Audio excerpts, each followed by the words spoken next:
আমরা রাতের বেলা হচ্ছে মানে সন্ধ্যার দিকে পাহাড় থেকে নিচে নামছিলাম আর কি মোবাইল চার্জ দেওয়ার জন্য, কারণ ওই পাহাড়ে আর কি মানে ওই ঝুমঘরে ইলেকট্রিসিটি নাই, সেজন্য আমরা মোবাইল চার্জ দিতে নামছিলাম। বাট দেখছেন তো কেমনে কত কষ্ট করে উঠছি, এখন আবার শুধুমাত্র মোবাইল চার্জ দেওয়ার জন্য আমাদের আবার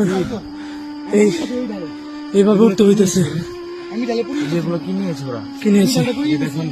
ও পেপসি, যাই হোক কোল্ড ড্রিঙ্কস নিয়েছে, কোকাকোলা। আচ্ছা, তো এই ঢালটা অনেক মারাত্মক।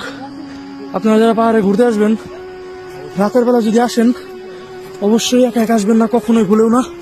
আর অনেক সতর্কতার সহিত পাহাড়ে উঠবেন, কারণ সকালবেলা উঠতে যদি এরকম অবস্থা হয়, রাতের বেলা অনেক ভয়ানক জিনিসপত্র ঘটতে পারে।